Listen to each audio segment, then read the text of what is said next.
Et mon rôle et mon objectif, effectivement, c'est d'abord de représenter les 4500 entreprises bretonnes qui sont dans la distribution, dans les services automobiles, et leurs 20 000 salariés qui aujourd'hui sont un peu angoissés de voir effectivement leur devenir changer.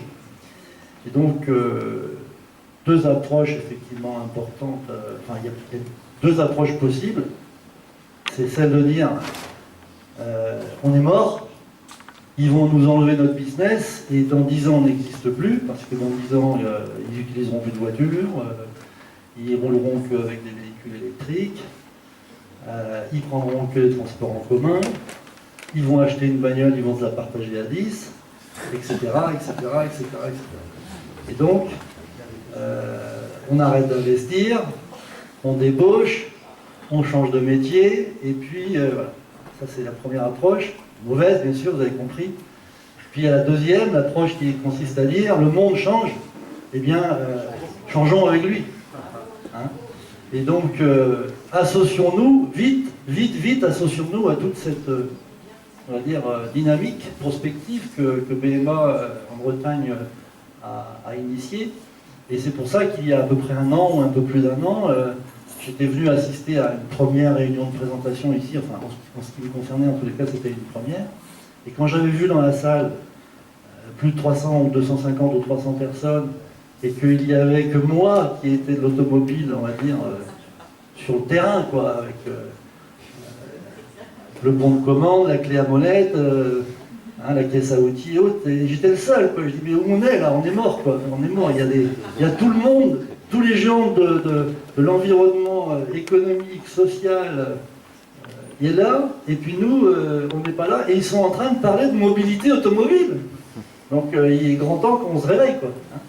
Et donc, depuis ce jour-là, effectivement, j'ai eu le plaisir d'être, en tant que président du CNPA Bretagne, avec la NFA, l'observateur de la NFA, et Béatrice Jacques ici présente, on a été effectivement content d'être accueillis dans votre équipe en fait de chercheurs, hein, entre guillemets, d'expérimentateurs ou de démonstrateurs, et est né effectivement un 19e démonstrateur qui pour nous, qui pour moi est plutôt, on va dire, à l'origine,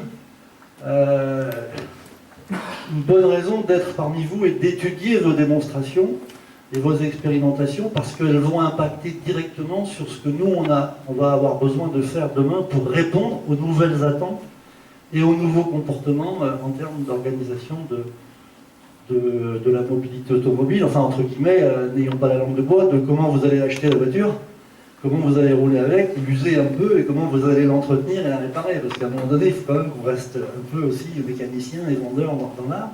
Mais on doit effectivement changer. Et donc lorsque j'ai vu et lorsqu'on a vu tous les 18 démonstrateurs et les interactivités intéressantes qu'il pouvait y avoir entre ceux-là, il y en avait un effectivement qui n'existait pas, et moi qui suis un peu, entre guillemets, social de conviction, j'ai dit il faut qu'on arrive à mettre quelque chose aussi dans le monde du social et qu'on essaye de voir si on ne peut pas faire ce qu'on va appeler pompeusement dans un premier temps, en tous les cas, de la mobilité solidaire. Voilà. Et donc on va essayer de voir s'il n'y a pas quelque chose à creuser là-dessus. Et puis deuxième axe qu'on a effectivement réfléchi aussi et mis en place, c'est que dans un territoire, puisque autour de Lannion, c'est un territoire qui politiquement a une volonté d'électrification du parc roulant. On a installé une vingtaine de bornes à disposition gratuite des usagers, donc à des endroits clés du territoire. Ils font la promotion effectivement du véhicule électrique, participent au Braise Tour, ont participé à des événements médiatiques dans ce sens-là, font de la promotion sur site. On s'est dit que nous, on avait effectivement les concessionnaires, enfin certains concessionnaires automobiles, qui font des marques dans lesquelles il y a déjà aujourd'hui des véhicules électriques. Nous avions de beaux véhicules électriques, enfin de beaux, en tous les cas ils étaient électriques, c'est sûr, et puis personne s'en sert. Ils sont là, les vendeurs les cachent, ils n'osent pas rouler avec, ils n'osent pas dire aux clients qu'il faut qu'ils fassent des essais pour vérifier si c'est intéressant ou pas. Ils ont l'impression qu'à chaque fois qu'ils vont faire essayer un véhicule électrique, ils vont louper une vente de véhicules thermiques.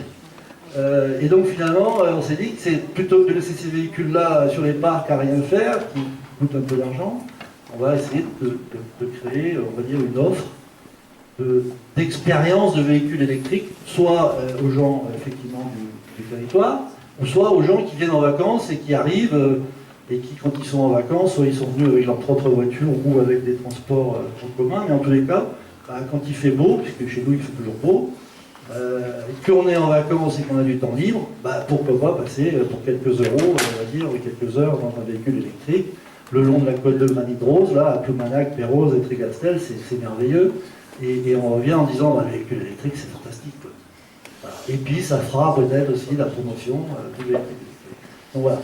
Et dans le domaine du solidaire, c'était effectivement d'essayer de rejoindre les acteurs sociaux locaux et puis les acteurs économiques que sont les garagistes, en disant, nous avons des véhicules, on va dire, assez âgés d'occasion sur parc, qui sont un peu stockés, on va dire, en tous les cas, ils sont un peu scotchés sur les parcs.